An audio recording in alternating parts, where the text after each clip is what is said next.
I take refuge in the Buddha. I take refuge in the Dharma. I take refuge in the Sangha.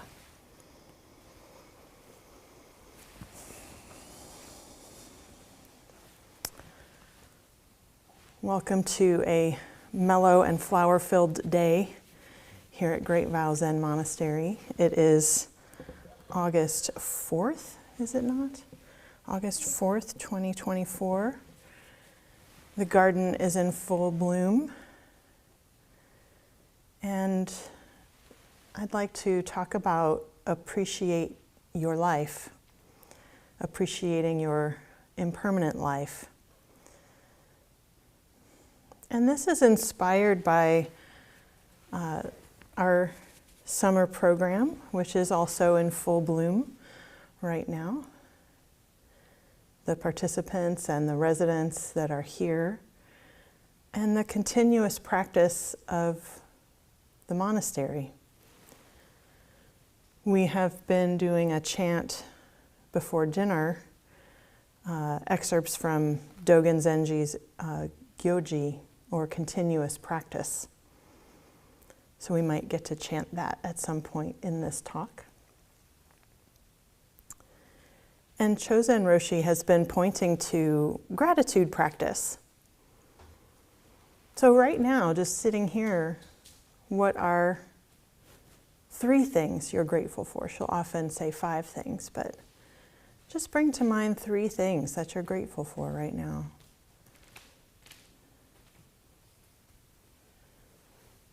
And this is practice. This turning the mind to gratitude, to appreciation. This gratitude practice always reminds me of Maizumi Roshi's simple and profound teaching, appreciate your life. And this is my Dharma grandfather. So I'll be sharing some of those teachings, and also the chant card underneath your mat, the yellow card, potentially. We'll see what happens today.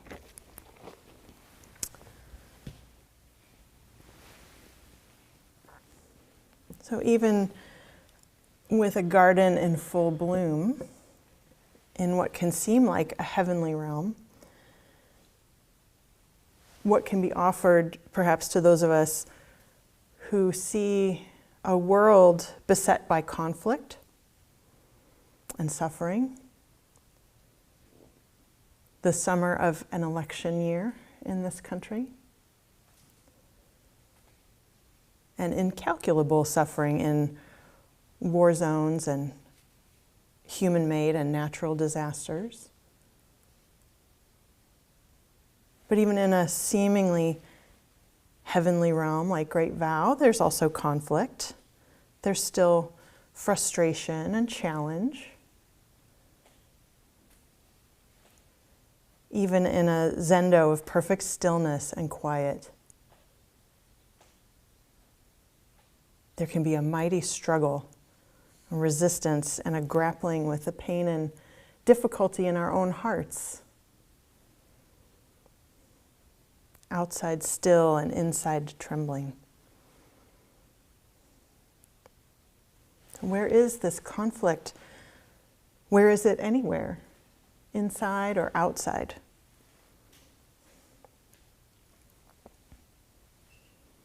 One way to look at this is the worldly winds. The worldly winds touch all of our lives. And I love how they rhyme too. They're in these little pairs: praise and blame, loss and gain, pleasure and pain, fame and ill fame.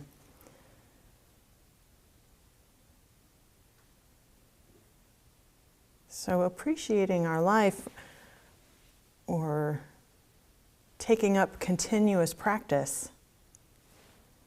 As Hogen Roshi often says, well, what good is it if it's not helpful at 3 a.m, which is usually when the worldly winds kick up.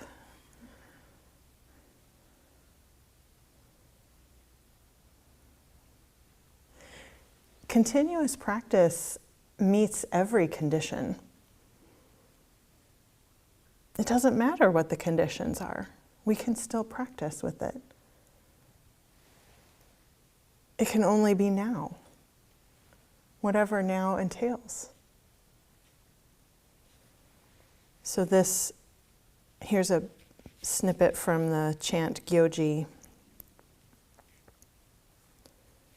Continuous practice that actualizes itself is not other than our continuous practice right now. The now of this practice does not come and go, enter and depart. The work does not exist before continuous practice. The moment when it is actualized is called now. So I want to just add, as I share a little bit of the excerpts from this chant, this excerpt from the writings of Dogen Zenji, who is extremely poetic and travels back and forth. The absolute and relative have very little distinction in his writing. And it may seem confusing or opaque, but as with all of our chants, I believe, and I encourage you to take up this question, that perhaps there's a part of you that understands exactly what Dogen Zenji is talking about. Perhaps there's a part of you that already knows what these chants are pointing to. Continuous practice that actualizes itself is not other than our continuous practice right now. The now of this practice does not come and go, enter and depart. The work does not exist before continuous practice. The moment when it is actualized is called now.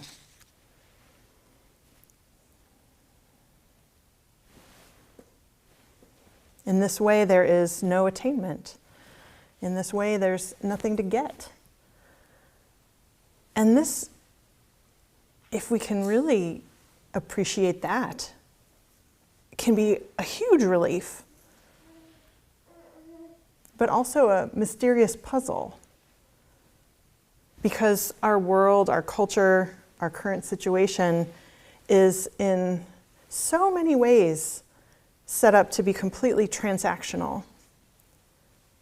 So much of what we live is characterized this way, it's experienced this way. You go to school to get a diploma in order to get a good education, a good life, or whatever. You manage your appearance to be attractive in order to get a suitable partner, whatever status. You meditate. You practice mindfulness. You listen to guided meditations in order to get what? What do we hope to get? Is anyone brave enough to say?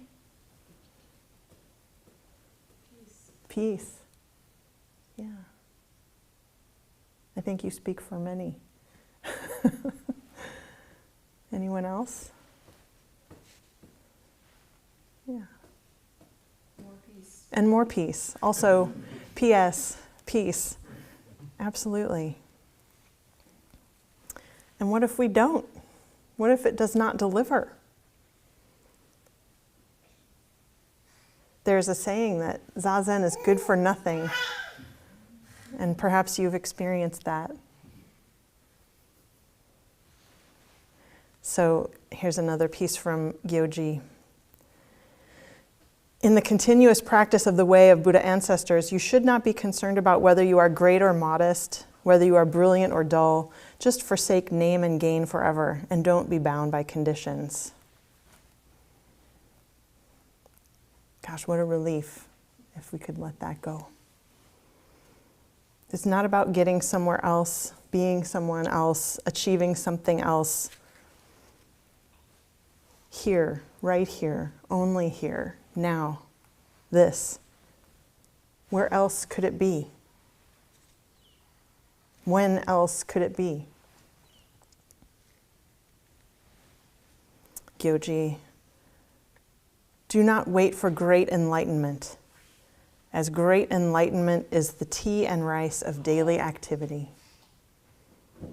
The tea and rice of daily activity.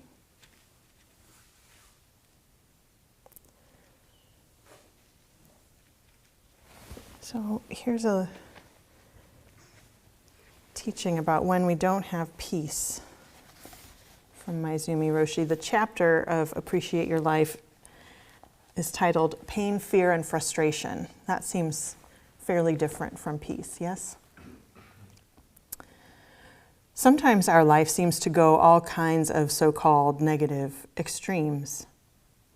When this happens, how do we take care of our frustrations, anxiety, pain, sorrows, even despair?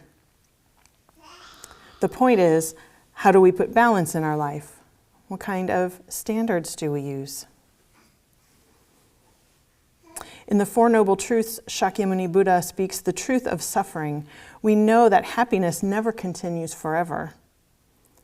Ironically, the more happiness we have, the more pain we have when we lose this happiness. Generally speaking, birth and death are understood as the main causes of suffering. Birth, sickness, old age, and death are all suffering. To be born is to live and become sick, to become old. Dogen Zenji tells us that there is a Buddha within sickness. There is a Buddha in the midst of getting old.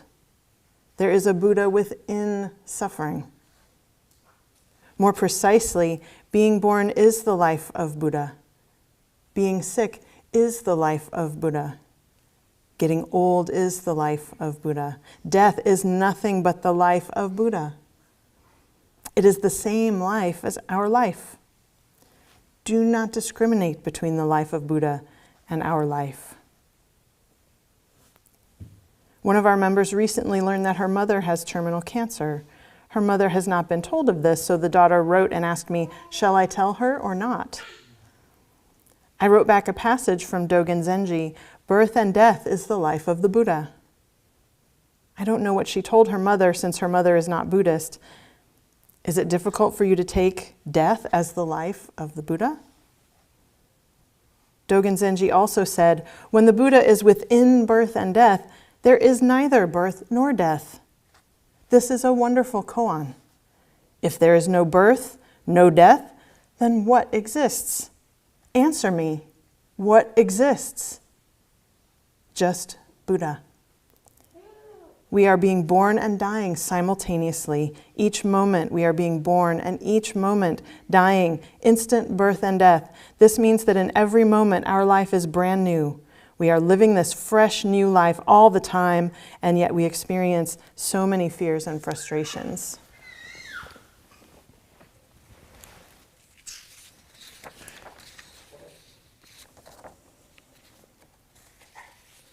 When we really appreciate our life, which is appreciating impermanence and appreciating change, sometimes as a therapist, I have sometimes heard people, or just out in the regular world, hearing this expression of, I hate change. I just hate change. I resist change. And it's kind of like saying, I just hate gravity. Pesky gravity. But when we appreciate impermanence, when we appreciate change, then we can really taste the sweetness that is in it. The singularity of this breath. Here we are in the midst of summer, and there are juicy tomatoes and basil. Soon they'll be done.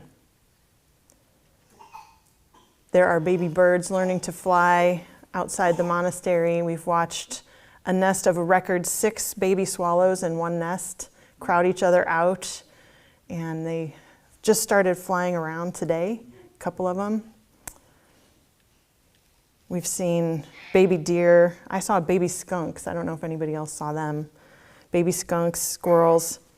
And some of these babies don't make it. Some of them become food for something else.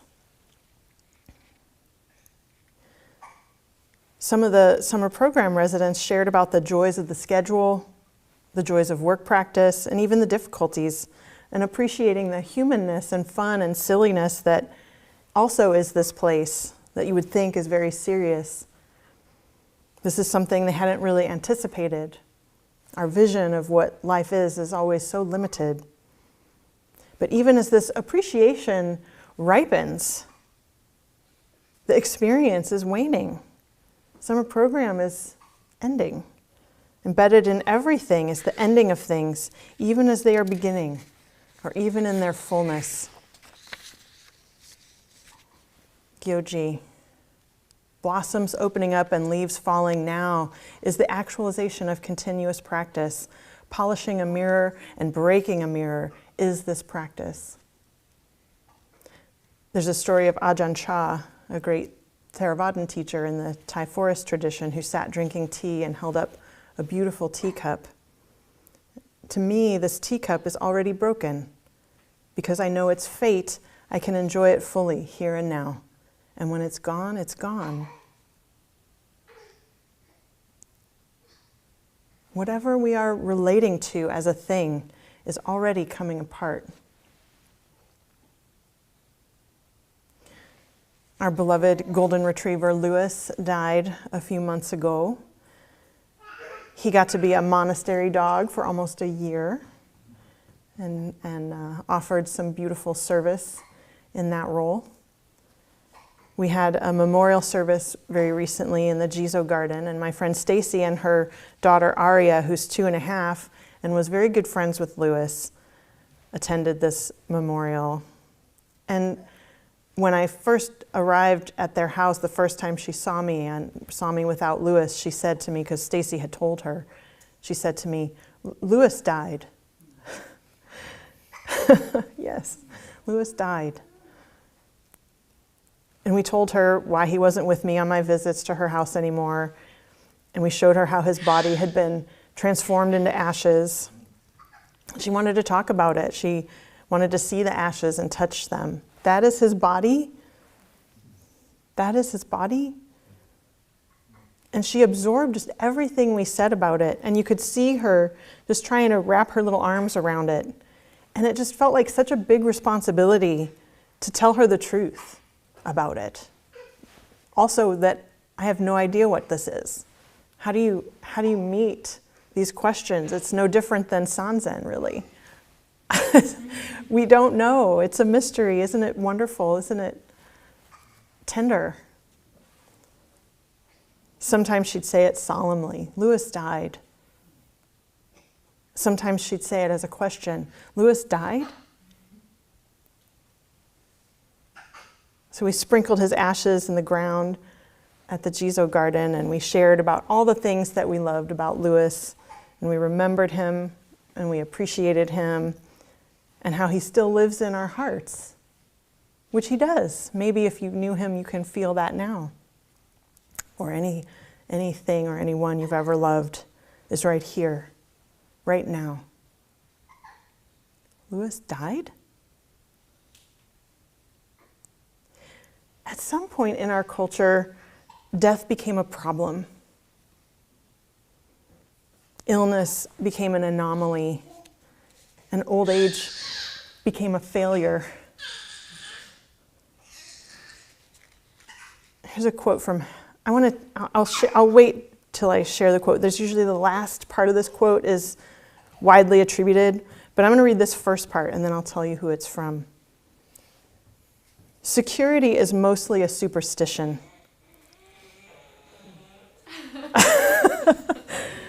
Security is mostly a superstition. It does not exist in nature, nor do children as a whole experience it. That's what I felt talking to Arya. What can I tell her about death that's true? It does not exist in nature, nor do children as a whole experience it. Avoiding danger is not safer in the long run than outright exposure. Here's the part of the quote you might have heard before. Life is either a daring adventure or nothing. And that's from Helen Keller, who I think knows a little something about that.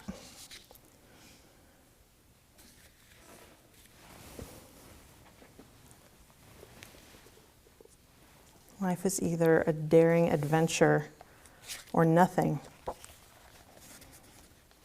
Maizumi Roshi says, how do we appreciate the life that we have? Unfortunately, we often experience this life as it were a roller coaster, which I guess is one way to experience it, as an adventure. Unfortunately, we often experience this life as if it were a roller coaster, spinning around in the 6 realms. Sometimes you feel marvelous. The next day you hit bottom. You go from heaven to hell and all kinds of spheres in between, from day to day, maybe even in one day. What are you doing with this life? You ask. Am I really the same as the Buddhas? Many of you respond, hardly. So what will you do? What will you do? I also like the question, how do you want to be? Even if I don't know what to do, or even if you don't know what to do, you can always ask yourself, how do I want to be? When we live the truth of impermanence, when we drop the resistance to change, and when we open to gratitude, gratitude flows into this realization, and our actions naturally flow from this. So golden retrievers get cancer at a pretty disproportionate rate, and Lewis was in a lifetime study of 3,000 golden retrievers to see why this is. We were in a Facebook group with all the other owners of these 3,000 golden retrievers, and over the years there'd be more and more announcements of their deaths. Every day we'd open it up and see another one had died. We'd watch Lewis's hair turn whiter around his muzzle, and we knew it could be any time. And we would sometimes make ourselves cry at his death, even when he was living and breathing right there in front of us. We were able to appreciate his life, his last years, and be so grateful.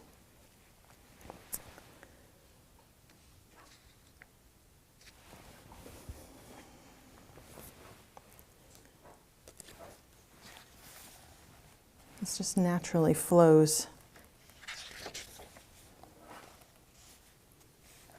Maizumi says, when you feel pain, fear, and frustration, appreciate your life as the Buddha's life. Being sick, take good care of yourself instead of being upset and frustrated. Getting old, enjoy it.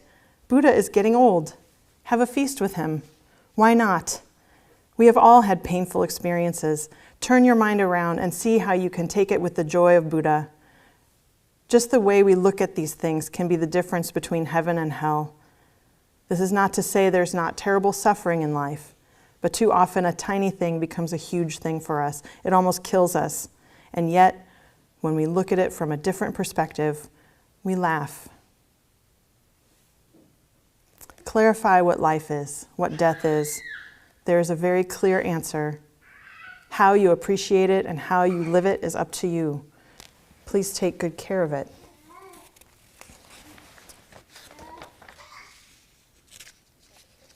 People who know this, that gratitude is the truth of this life, can hold themselves quite lightly. What if we treated everyone with this knowledge that they might die tonight, that you might never see them again?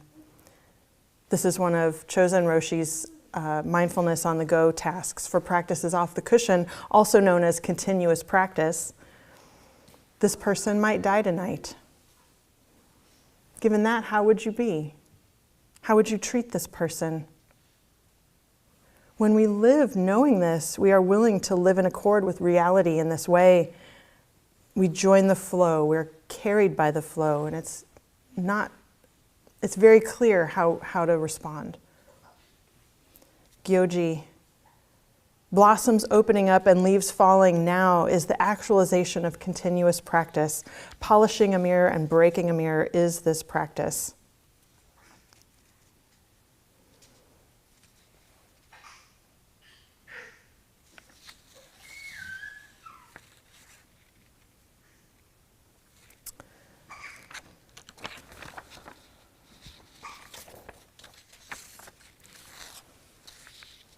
Gyoji says, even when you are uncertain, do not use this one day wastefully. It is a rare creature to value. Do not compare it with an enormous jewel. Do not compare it with a bright pearl. Old sages valued this one day more than their living bodies. A pearl may be found, a jewel may be acquired, but this one day cannot be retrieved once it is lost. This preciousness of this life, this singularity of this moment, the not knowing if this is our last day, our last breath. Gyoji goes on to say, we know that Buddha ancestors of old did not neglect each day's endeavor. You should reflect on this every day. Sit near a bright window and reflect on this, on mellow and flower-filled days, sitting in a plain building, and remember it on a solitary rainy evening. The sobbing rain of deep night pierces moss and pierces rock. This kind of search is impossible without the continuous practice of taking your own life lightly and regarding Dharma as precious. This means being with every condition. This is our life. And of course we forget. Maybe let's do the chant right now. I have a couple more pieces of it to share as we close, but let's a little more after the chant. So does everybody have a yellow sheet?